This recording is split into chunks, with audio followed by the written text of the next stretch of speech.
So, it says we are live. So, what's going to happen here is we are live here at How the Old West Was. We have a very special guest, and this is our 5th episode. So, I hope a lot of you folks out there are going to tune in to our future shows and all the other things that are happening. I'm very excited about this particular show because it is one of the loves that I have about the Old West.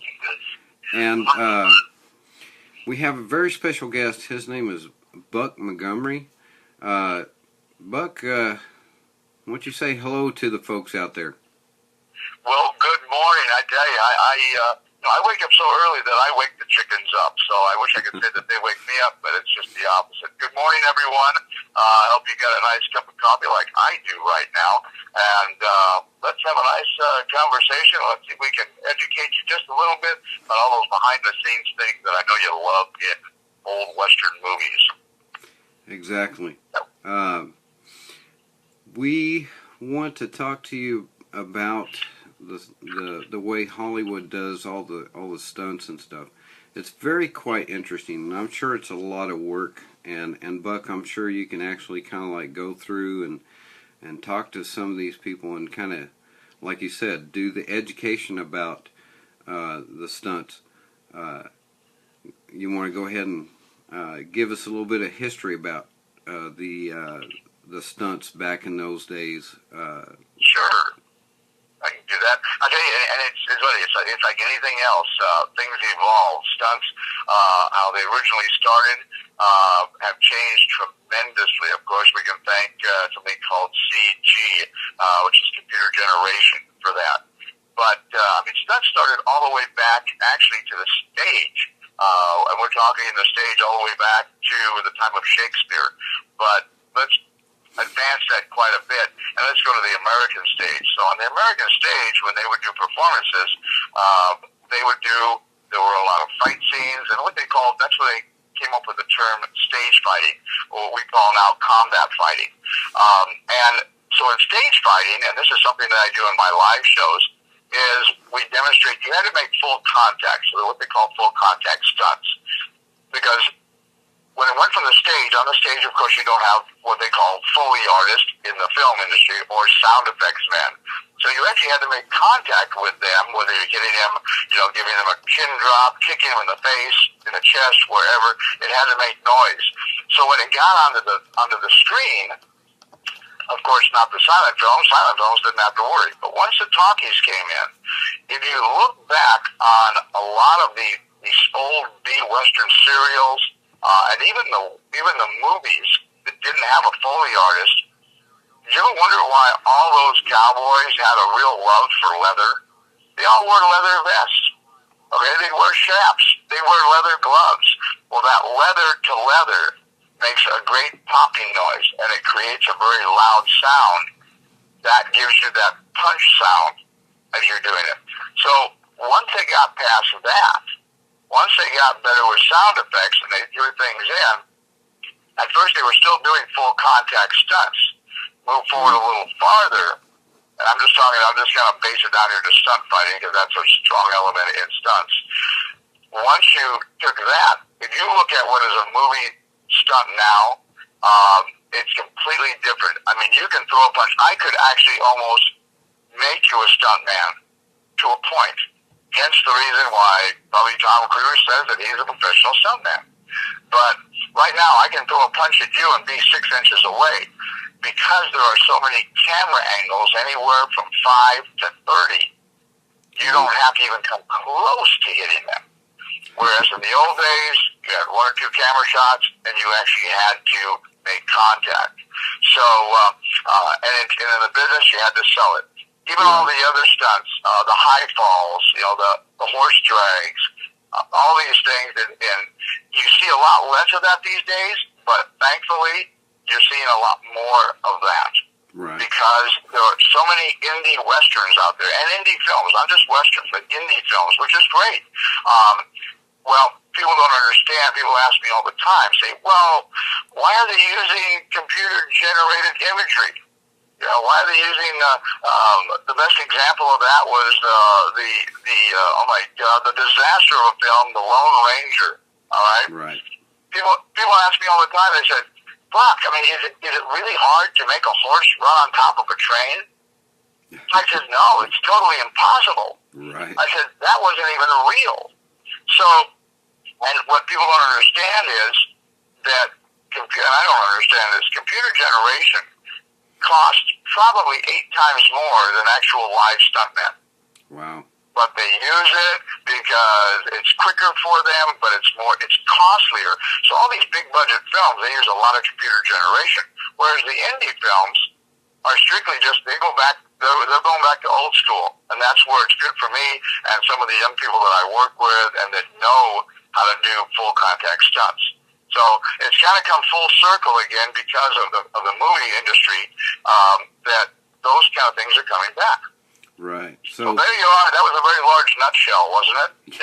Yeah. That was pretty. That was very good information because, you know, me myself, as I was younger, I always had a dream about being a stuntman myself. I would go out to the backyard and actually set up these pots and have a stick going across it, and I would leap over it and try to learn how to make that fall just perfectly so I don't hurt my back or hurt anything else.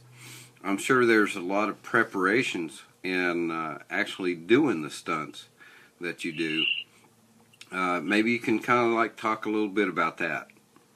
Sure, yeah. I mean, there is, you know, there's a difference. People, I have some friends that what they call daredevils. These are the kind of people, Evel Knievel was a daredevil.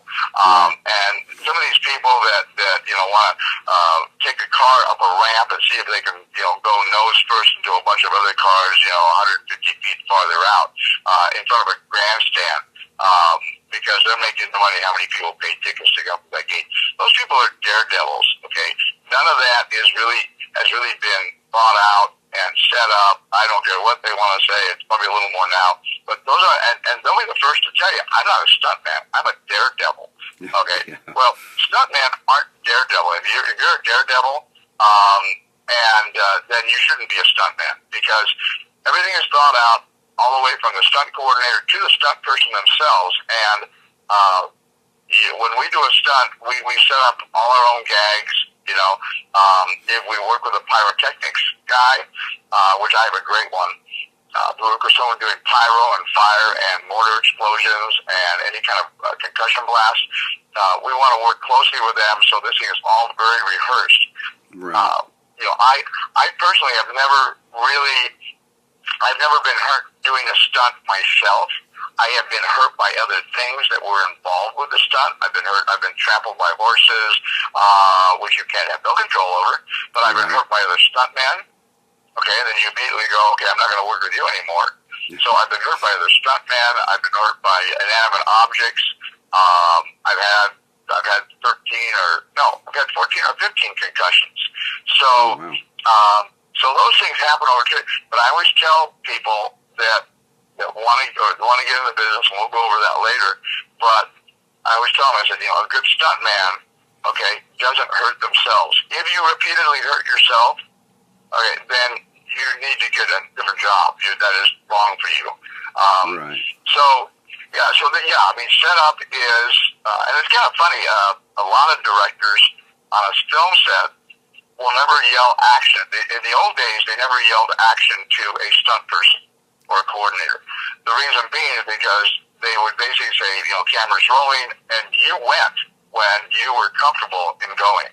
Right. So you didn't have to jump off a roof on action, you know, because sometimes you're just not ready. Right. And that being said, how did you get started in the professional world of stunts? Kind of an odd thing.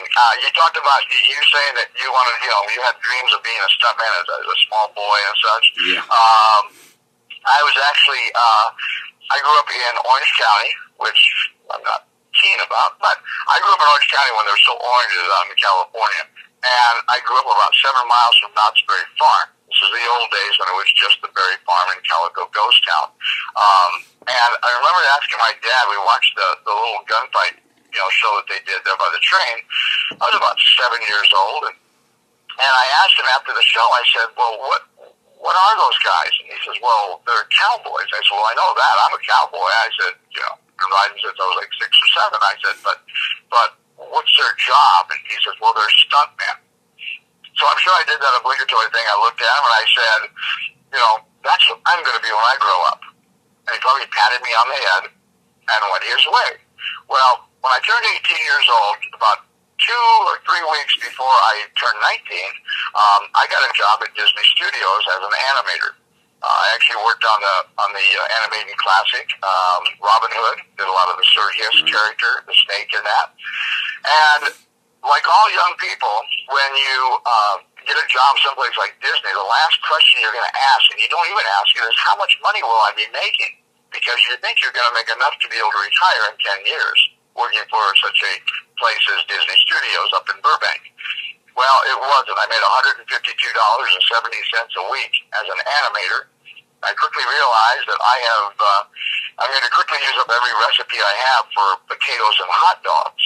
And so I was basically starving up there. It took me about a month and a half, 2 months to get clearance, because they were very tight security there, to go onto the back lots. I went onto the back lots. Finally, I ran into a guy, and he came up to me. He was one of the second unit people, which is generally stunt people. And he introduced himself, and I introduced myself. He said, he looked me up and down. He says, Buck, I got a question for you. I said, what's that? He said, well, can you fall off a horse? And I said, well, and I didn't know what he was asking, but I was very proud of the fact that at that point I had never really fallen off a horse. I said, no. I said, I'm a really good rider. I don't fall off of horses. And he said, well, that's too bad. It pays $50. And I went, wow, that's a third of my paycheck. Well, once again, just like youth kicked in, I didn't ask him, is that $50 every fall? Or is that $50 until you get the shot that you want? Well, it turned out to be the latter. Okay, so after 6 falls, I've now made about $3.35 an hour. And but that's what got me started. I remember I went home that night after my first gag, is what a stunt is called. My first gag, I went home, I called my dad, and I said, hey, Dad, I said, guess what? And he goes, what? I said, guess what I'm doing now? And he goes, well, I know what you're doing. We're so proud of you. He says, you're Disney animator. That's really cool. I said, no, I did my first stunt today. I took a saddle roll off a horse. And then it was like this dead silence. It was, Dad? Dad? Dad? And finally he answered the phone. He goes, oh, are you kidding me? I said, nope. And pretty much from that point on, I've been doing it and kind of been mentored by it, by other. And the way you learn, once you know you have the ability to learn, and we'll get over that later, how you find that out. You then learn. It's almost like an apprenticeship. The classic stuntmen take you under their wing.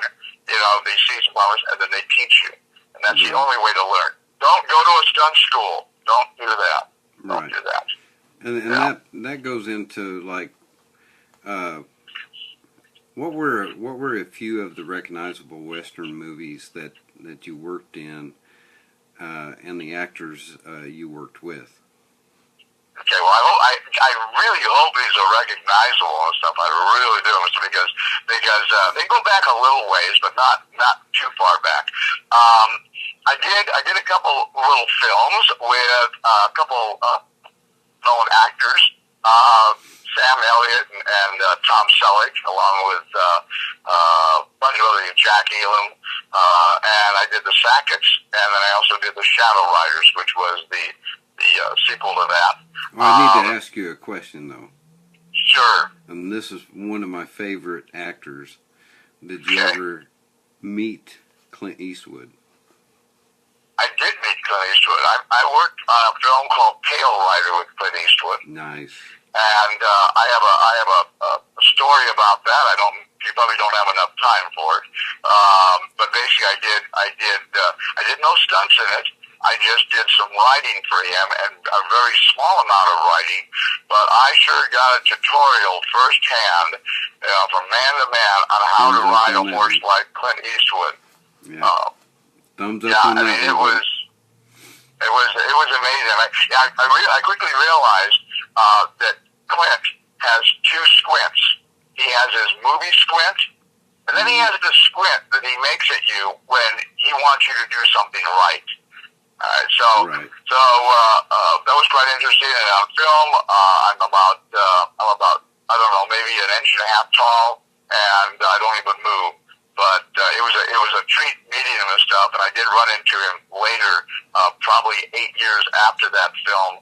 I ran into him at his restaurant and saloon, the Hog's Breath, out in Carmel, and we had a nice little chit chat. He actually remembered me, believe it or not. I couldn't believe it. So I must have done something wrong to make him remember me. I don't know. So I worked on Pale Rider. Some other ones. I worked on Back to the Future 3. I just did some what they call most of the stunts that people do are called auxiliary stunts. Okay, which basically means, boom, we need you to do this, boom, we need you to do that. So it's pretty much either distance shots, or those are auxiliaries. So those aren't featured stunts that you're actually having to do in something. So I'm Back to the Future 3, but one of the nicest things about doing in the stunt business is that you get to meet when they're on set, because a lot of times your main actors are not on set when they're doing stunt sequences. Okay, now believe it or not, a lot will show up. It's kind of funny. A lot of actors will show up on set when there's a stunt going on, especially if it's more of a featured stunt, or a whole stunt sequence, because the majority of actors, just like kids, have this fascination with the world of stunts. Right. They know they can't do it. They really revere. I mean, they're very kind. I've had I sat and talked. I never worked with him, but I sat and talked with Christopher Walken one time at a bar in Salt Lake City, and he was just enamored with Stuntman. And I said, man, I'm enamored with you and your method acting. He goes, no, stunts that's it, And so I also worked on Barbarossa, kind of a fun film with Willie Nelson, and I actually survived working with Gary Busey, which you think he's wild and crazy now. He was just really wild then. Bonanza. I worked on Bonanza Under Attack, which was one of the it was like a sequel to Bonanza.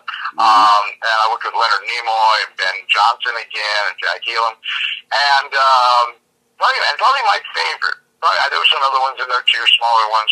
Probably my favorite was Long Riders, or The Long Riders, with, to me, it was made in I think it was made in 1980. And when it came out, it didn't do well because Westerns were just nothing. I mean, it was all about Star Wars and sci-fi then. Right. But now it has been voted one of the, it's up in the list of like the top 10 Westerns. And got to work with the Carradines, the Keach brothers, the Quaid brothers, all those guys. And it's just, if you have never seen The Long Riders, watch it, because I have a featured stunt in that. So nice. So, when you're in the movies and you're doing the stunts and stuff, do they actually kind of like cover up your face, because it's mostly the body language, right? It is, and as far as exactly. You have to kind of hide, but they try to find stunt people that at least somewhat closely resemble, or whether it be height, stature, because they're not going to put if they have let's pick a tall, thin, let's just say Jimmy Stewart, they're not going to pick a stunt double for Jimmy Stewart, that weighs 235 pounds. Okay. So first they look at stature and this and that, but lots of times, and it's kind of I have a very good friend who's passed away now, just an immortal as far as I'm concerned in the world of stunts. His name was Whitey Hughes. Now, Whitey Hughes goes back. Whitey was the stunt double for almost every leading actress from about the 1940s up through even the 70s and early 80s and stuff. But Whitey was only 5 foot. I think Whitey was 5'5". Okay, but he was small. He was a stunt double for you. But ironically, I think one of the last films he did, okay, he was the stunt double for Tommy Lee Jones in Men in Black. Yeah. Okay, now Tommy Lee is like 5'10", so he's 5'5". So if you shoot, if it's a long enough shot, you shoot it right with the right angles. Okay, and most stunts, as you know, happen fairly quickly. Okay, right. unless you're doing something that's a lengthy stunt like running on top of a train or something. But so yeah, it's a quick shot, but they try to get closer. Yeah. Right. And that's pretty much why I got when I did the Sackets and I did some writing for Selick. It was because our height was pretty much the same, and so they had to make sure that it didn't look like a midget in the saddle. I'm sorry, right. A small person in the saddle. Okay. So well, how tall are you right now? Pardon? How tall are you? How tall am I now? Yeah. That's a good. I like the way you worded that. How tall are you right now? Yeah. All right. Because you hit the ground enough times and it starts shrinking you. I'm exactly. just a little under 6'2". I was just a little over 6'2". Right. So, but at 63 years young, I guess some things have to. I almost said some things have to get smaller, and that just really puts out a whole different vibe. There. Let's not even go there. All right. Okay. All right. Can anyone be trained to be a professional stuntman? No. and trust me, people ask, I get that asked all the time. And it's ironic. I get that asked not only by young people, okay, anywhere from the age of, 10 to on up, but I get that asked sometimes of some reenactors that may be in their 50s or 60s, and they'll say, "Gosh, can you work with our group and show us, teach us how to do stunts?" And I can teach the general populace, almost anyone, on how to do a very simple stage fight. We're talking very, very simple. But if you want to become a stuntman, and it's funny, because I came up with a concept years ago when people started asking me this, and I was trying to think, how do I answer you that, to make it make sense to you?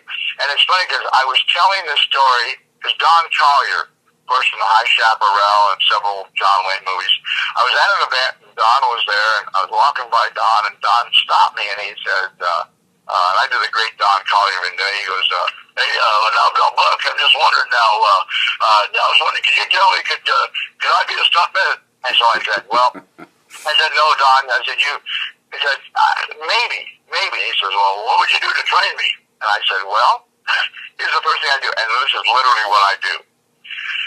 So, as I'm getting ready to go into what I'm telling them to do, behind me, here walks up, and I see him through the corner of my eye. Thank God for peripheral vision and stuff. I look by me, and here comes Whitey Hughes, and he's standing off to my left. Right. Just behind me, not saying a word. And I'm going, "Oh my God, here we go." So, what I do with people, I take them, I say, "Okay, here's what I want you to do. I'll take them to a flight of stairs, a single-story flight of stairs. And I will say, do me a favor. I want you to roll down that flight of stairs. Just fall down that flight of stairs." Well, the first question they're going to ask is, "Well, okay, so what do I do first?" I said, "No, you don't understand." I said, "I'm just asking you to fall down that flight of stairs. I don't care how you start. I don't care if you're on your hands and knees. I don't care if you come down frontwards, backwards. It makes no difference to me. Just meet me down here at the bottom." I can tell how someone falls down a flight of stairs, or doesn't fall down a flight of stairs, I should say, whether or not they have something that I have dubbed internal timing. Now, internal timing basically is the exact same thing to dancers as is rhythm. Right. If you have incredible rhythm, inherent rhythm, built-in rhythm, because we all know you cannot teach someone to dance. You cannot teach someone rhythm. If they have great rhythm, they could go on, if they wanted to, and become a great professional dancer. Exactly. Well, internal timing, and what internal timing is, and you can't teach this to someone, it's basically knowing where all head or at any point in time without, and this is the key word, without thinking about it.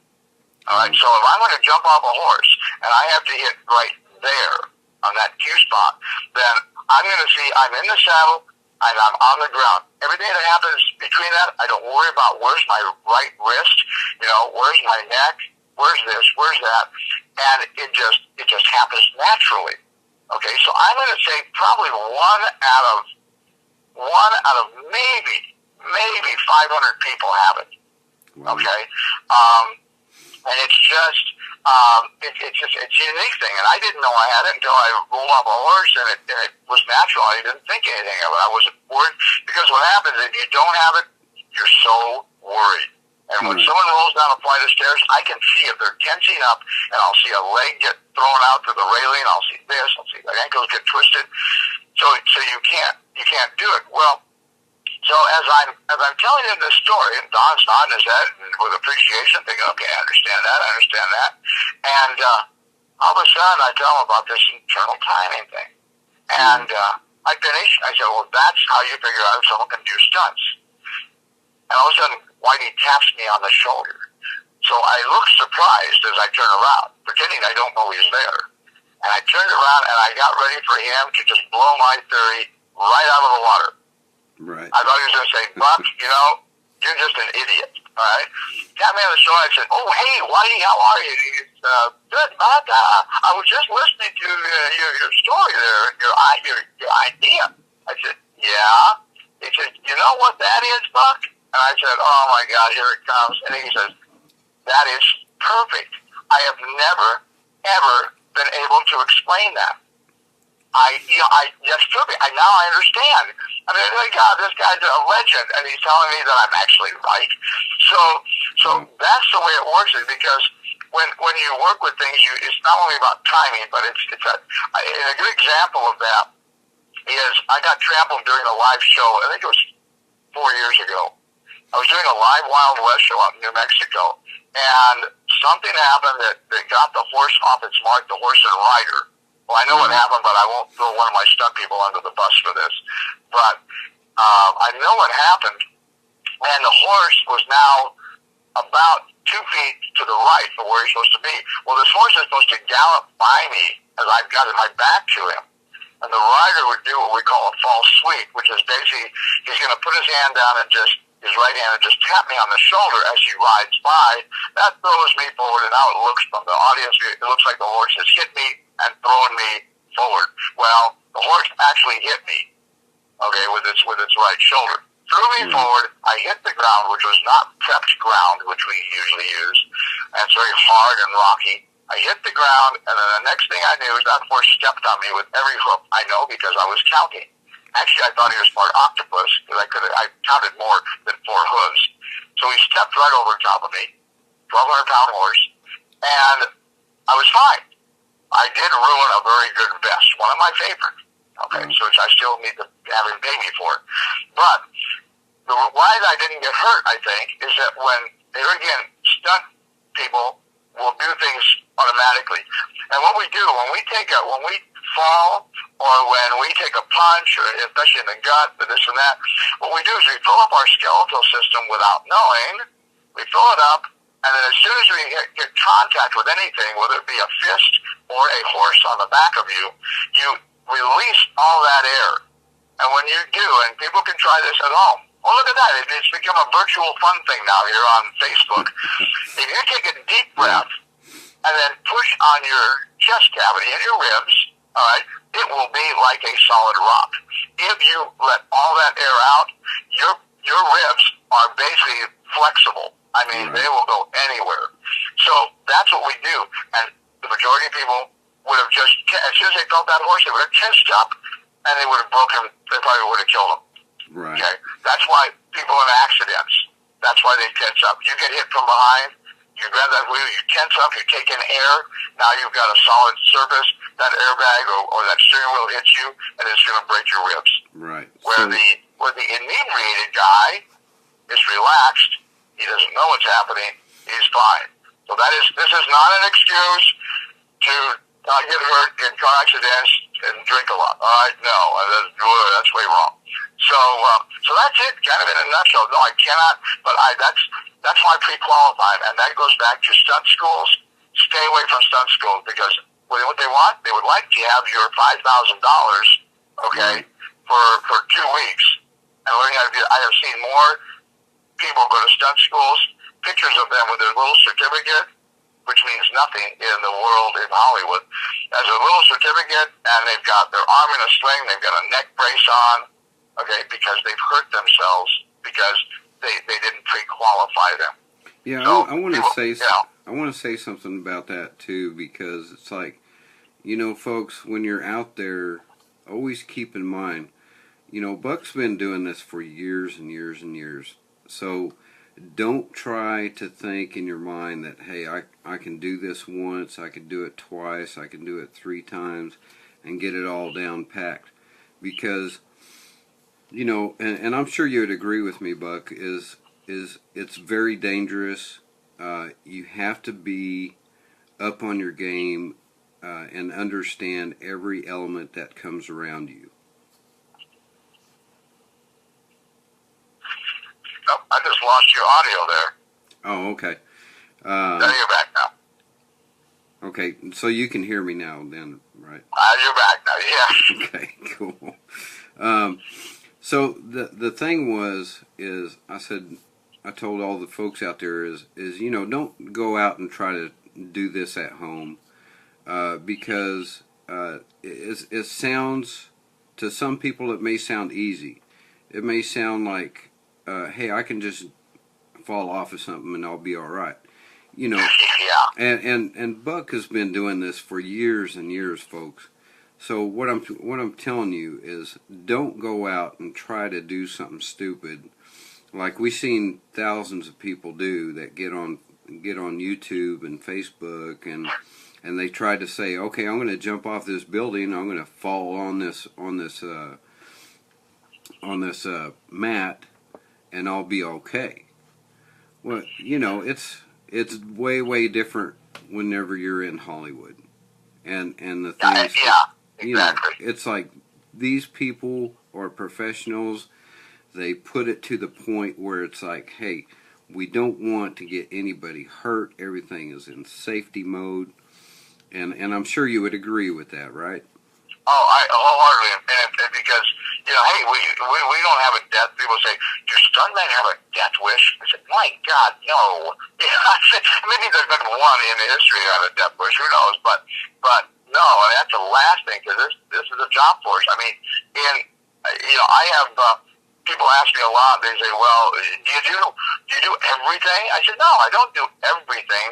I will not set my body on fire. Okay, I just don't like doing that. I've done arm burns, I've done small burns, but you know, I have a friend that actually just loves setting his whole body on fire. I don't have a passion for that.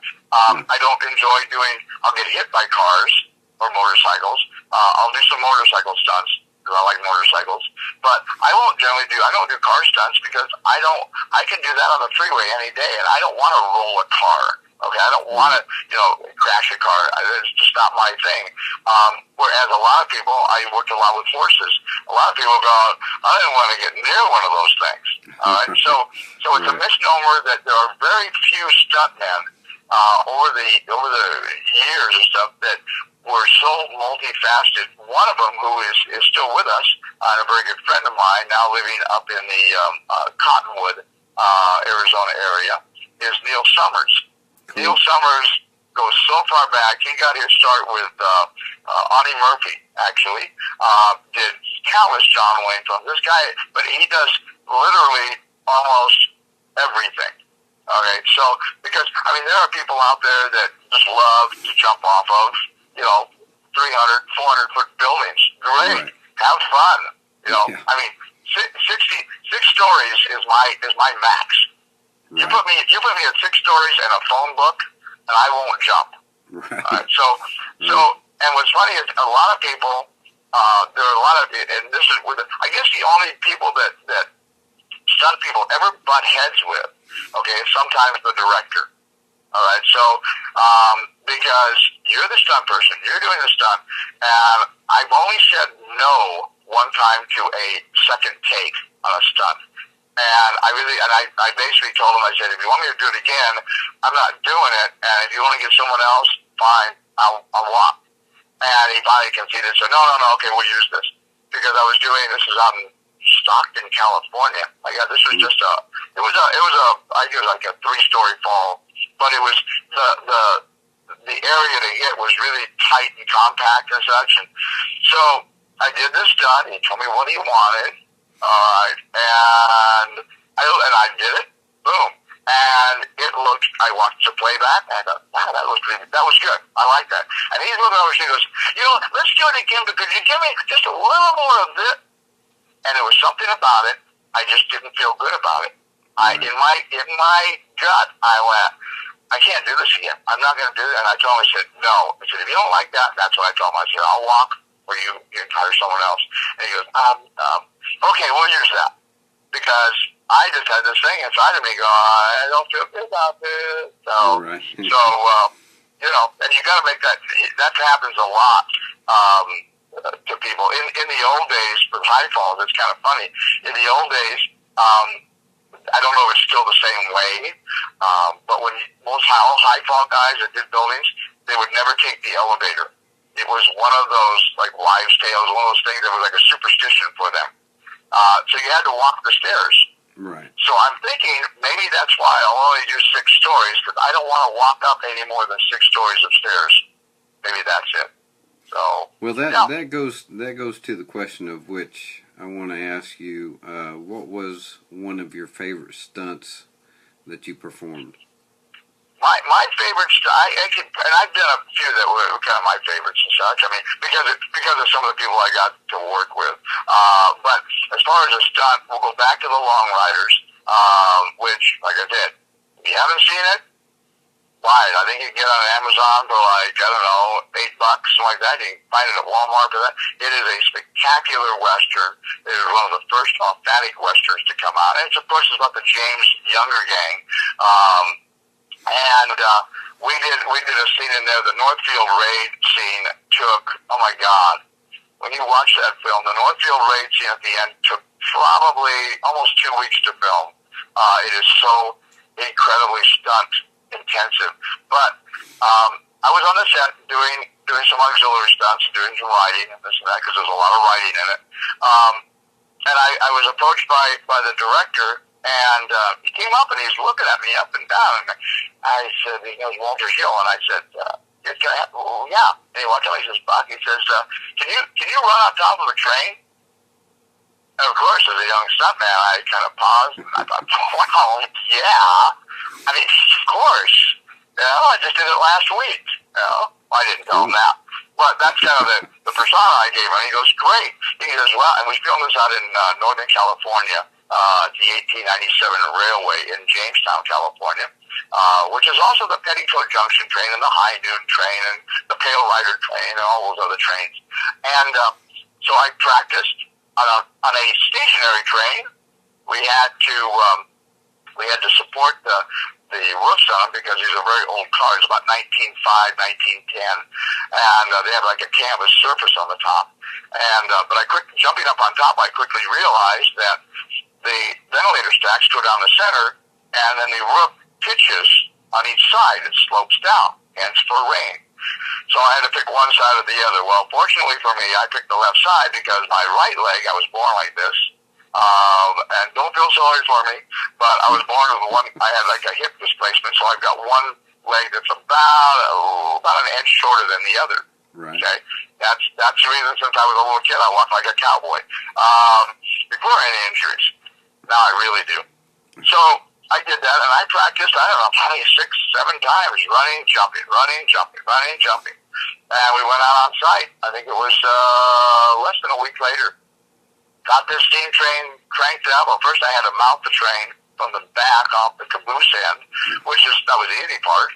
And then get up on top and run. I jumped 3 cars, basically. And it was funny. You talked about, hey, do they hide your face? Do they put makeup on you? Do they this or that or that? Well, when I was before we shot this, it was Bobby Carradine's role that I was doubling for. And it's funny because I saw Bobby there and I said, I mean, do me a favor. I mean, and I'm not a method actor by any means and stuff, but I thought this was like my first time for method acting. I thought, Bobby, I said, do me a favor. Would you run about 30 feet that way? And so I wanted to see what he looked like when he ran. Okay? And I looked at it. I didn't want to ask him. I felt like saying, is one of your legs shorter than the other? Because him and I run almost exactly the same. I thought, this is perfect. Well, I get up on top of when we get ready to do the director, the last thing he said, actually was the second unit director, he goes, Buck, and I go, what? And he goes, whatever you do, don't look up. And I thought, well, that's a stupid thing to tell me. I said, why am I going to look up? If I look up, I'm going to fall off the train. All right? So, I had to keep my head down. He said, put your hat down, this and that. So, the whole thing, I'm looking down, okay, because I need to see where that hole's coming. And it's not easy to do, okay? I mean, we did two complete takes, and because running to catch the hole is 100 times more difficult than running towards the caboose. Because you run towards the caboose, and you're running, and here comes the hole, and jump. Running the other way, because if you know anything about steam engines, okay, steam engines are not like your nice luxury car. You don't put it in drive, you don't put it on autopilot, and it goes a steady 30 miles an hour. It's going to fluctuate anywhere from 5 to 6 miles, and it's going to chug, and it rocks. So it's kind of fun. And we did that, and then I did it about 3 other times on different occasions and stuff for different films. So that was my favorite stunt, and that's my favorite story of a stunt. So there you have it. There we go. Okay, so how are you keeping the American Old West heritage alive in the live shows and events that you do? Well, I mean, all these films are great. People are still watching movies, and the movies Tombstone is a great example for film and education.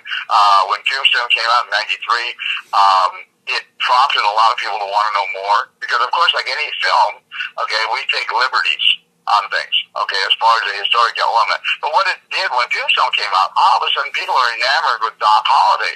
Well, they quickly realized that some of the things that they portrayed about Doc Holliday weren't correct. Why? Because back then, they probably went to the library and picked up some books and read them.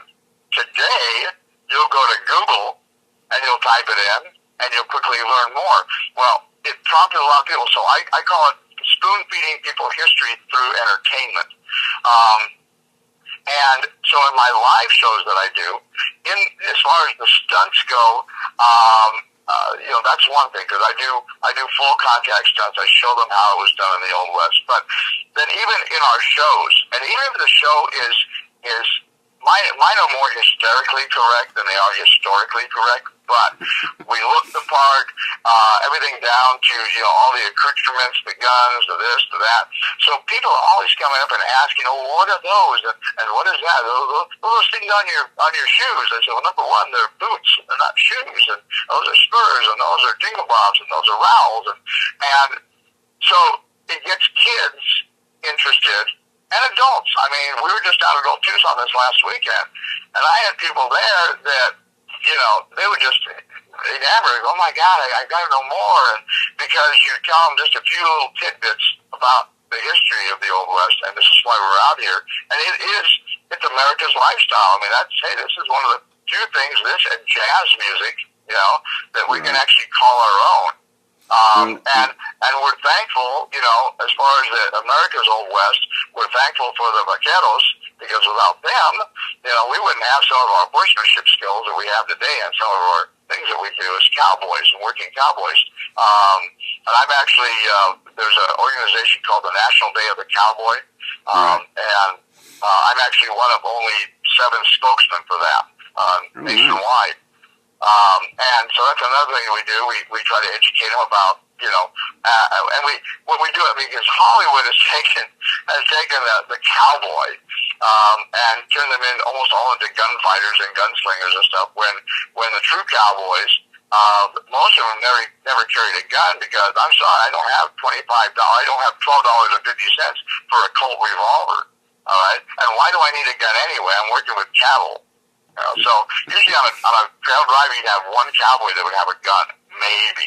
You know, so it's just amazing what people think is real. So when we're out there live, and it gives us that one-on-one contact to really work with them. So I love doing live shows, and I purposely try to blend in history and stuff. So with all that, so that's kind of how we're doing it. And not only I, but everyone that does what I do, whether they be a champion trick roper like Will Roberts, you know, or Hotshot Minx, all those guys, we give them the entertainment, and in there we're going to give them some history lessons. So, exactly. Yeah.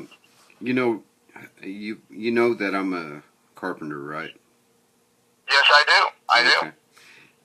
One of my dreams is to actually probably make a chair that's a breakaway chair instead of using a real live chair. Yeah. Do you guys have stunt coordinators and stuff like that actually make your props for you? Sorry. You know, actually, I pretty much make all my own props. I'll make everything from crates that they can hit me over the face with to tables, you know, chairs. Of course, you know, sugar bottles go way back, and I don't make my own of those, but you can actually make your own sugar bottles. Right. So there are, you know, there's a lot of those, you know, props that, yeah, I mean, there are people in business that there are businesses out there, that's all they make. Right. They make Hollywood, they make movie props. Right. You know, whatever you might need. Some are false props. You know, I mean, I've used rubber crowbars, and I'm sorry, but they still hurt when you get hit with them. Right. You know, they're not as much as a regular crowbar, but they still hurt.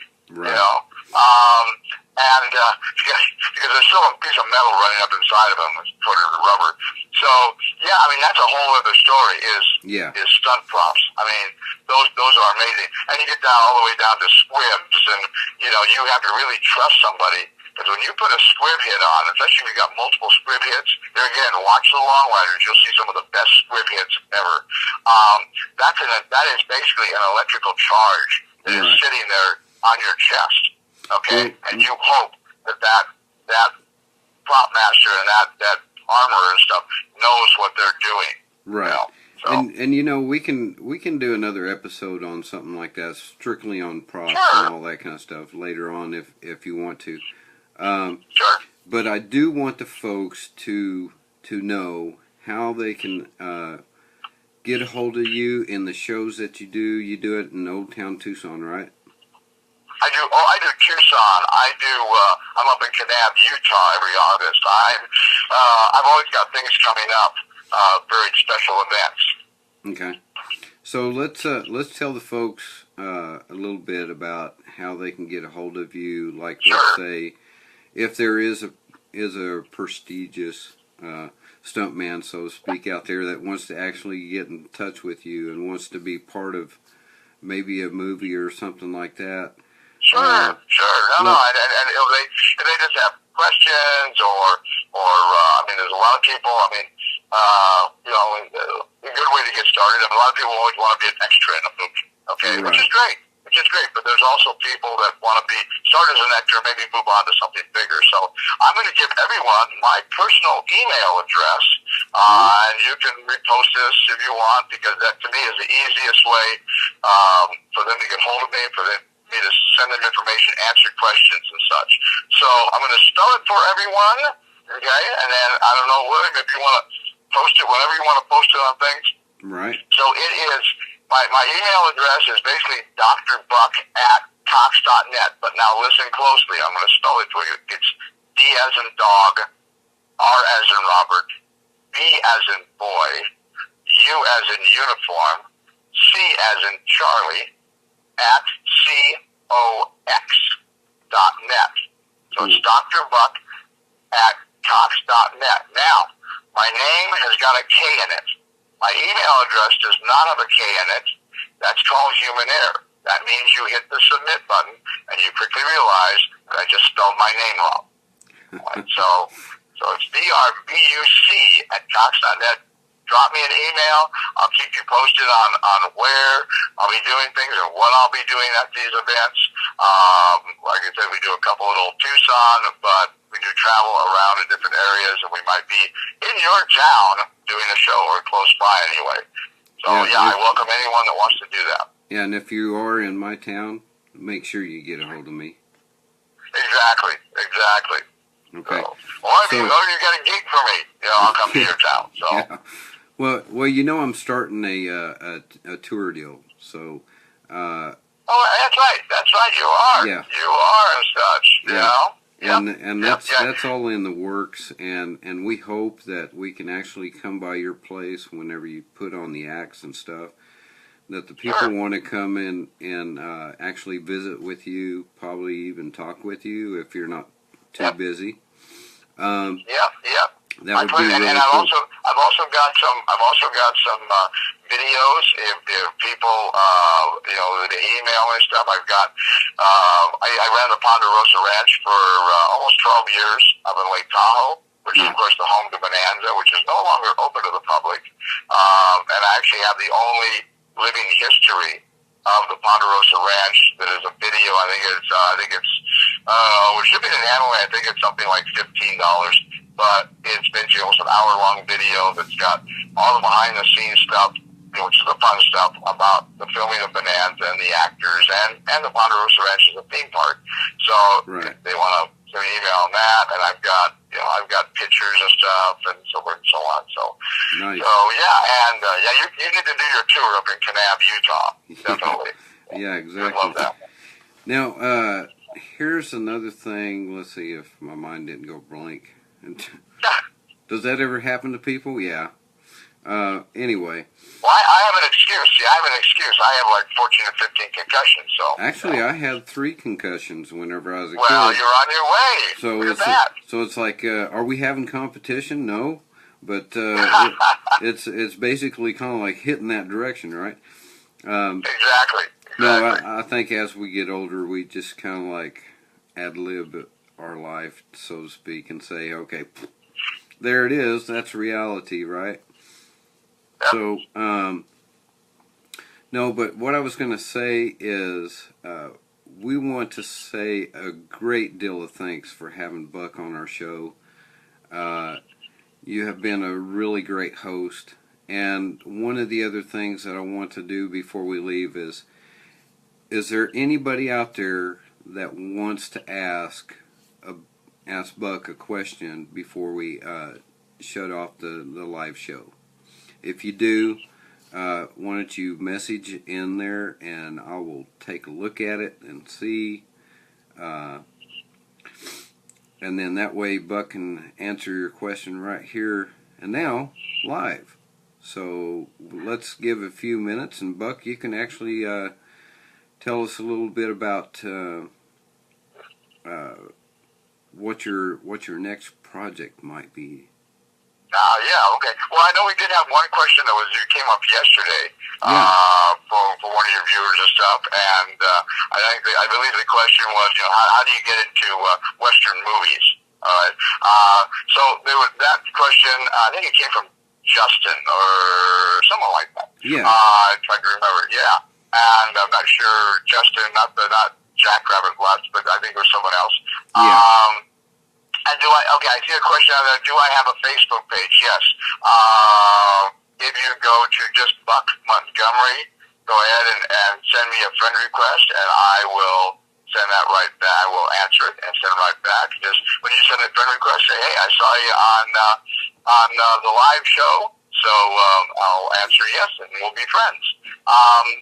But as far as getting into Western movies, that really specifies that. It's not like, well, I don't want to be in any movie. I just want to be in a Western movie. There's a couple different ways of doing that. Number one, you don't have to go to the extent of getting with a casting agent and ending up paying $1,500 for headshots just to be an extra. But the unfortunate thing is you have to be in an area where there's actually filming being done, unless you're willing to travel. But with the indie films, if it's just a passion that you want to be in, see yourself on the big screen, which is kind of cool, then indie films, the majority of them, will pay little to none. Okay, I'm talking. You might get lunch. Okay, you might get $20 in gas money, or you might not get anything. You're going to buy your own lunch. You're going to pay your own gas, but you're going to be back in the scene walking by. So it depends on the degree of what you want to pursue. All right, so extras on any kind of a bigger film, will make anywhere between 35 to, maybe $75 a day. So get ready to spend anywhere between 8 to 18 hours out there on set, and most of the time sitting in craft services. So it's not as glamorous as it seems, okay, but it is fun. I mean, and here's my biggest piece of advice to anyone that ever gets to be on a set. If you're an extra, it's the first time, this and that. And I was asked this a while back because I wrote an article called "Turning Reenactors into Real Actors." There's a big difference. Yeah. So basically, my number one rule: when you are on set, okay, do not touch anything. Nothing. I don't care if it's a screwdriver, an Allen wrench. Okay, it doesn't matter. I don't care if it's a coaster for someone's cup of coffee. Don't touch it. Even if you think you're doing a favor. Oh, I better move this over here. I don't want to get that. It's somebody's. It might just be a grips. Okay, I have seen people get fired off of a set because they moved something and the guy couldn't find it within 2 or 3 minutes. Wow. So don't touch anything. And especially don't touch the stuntman. No, I'm just kidding. No. You can touch Stuntman. But only if he allows you to, right? Yeah, exactly. So I had one question there. See, do I have Facebook? Look at that. I answered that. But I mean, if anyone has any questions, now they can go to my Facebook page at Buck Montgomery. It's right there. And feel free to ask me questions. Just don't get too personal. But then again, I'm not that personal anyway, so whatever you'd like. It's all about how we portray our life, right, Buck? It is and stuff. I mean, my dad told me, my dad was a merchant marine for about 6 years of his life, and he went around the world, I think, like 3 times, and he had these amazing stories. Of course, you can have the best stories in the world, but if you're not a good storyteller, and to me, that's where America kind of falters, that we've forgotten how to be storytellers. My grandfather was a Mescalero Apache, so maybe that's where I get my storytelling from. But my dad told me when I was about 7 or 8 years old, something like that. He looked at me and he said, "Son, if you don't have stories to tell, it means you haven't lived life." All right, so I took it to heart, I guess, because of what I chose as a career path, and one that I'll never get to retire from because we just don't do that. And I always tell people anyway, the people, what people retire, the people that retire are the people that hate their jobs. Yeah. So if you love your job, why are you ever going to quit doing it? You retire when you can't do it anymore. So from that point on, I have enough stories. There's a bunch of people walking around there that don't have any stories. That's okay, because I have enough stories for probably 23 people. My brother, on the other hand, is the most boring individual. I hope you're listening. You're the most boring individual in the entire world. No, he's not on Facebook. He just doesn't remember anything. He doesn't know it. So that's a word of the wise out there. Tell stories. Pass on stories. Pass on other people's stories. Very important. Now we've gotten away. Now I've become philosophical and stuff and gotten away from stunts. Well, we're about to wrap it up anyway, but Buck, I want to say thank you again for being on How the Old West Was. We hope to get you on again. That way we can actually talk about the logistics of the stunt materials and all the props and all that kind of stuff. I'm very interested in that. That's for sure. That's one of my loves right there. Whether any of my props ever gets into anybody's movies or sets or whatever, that's okay by me, because I just love the Old West anyway. Yeah. But that's what it's all about, folks. Is we want to keep the Old West alive. This is how I'm trying to. The Old West was, and I'm sure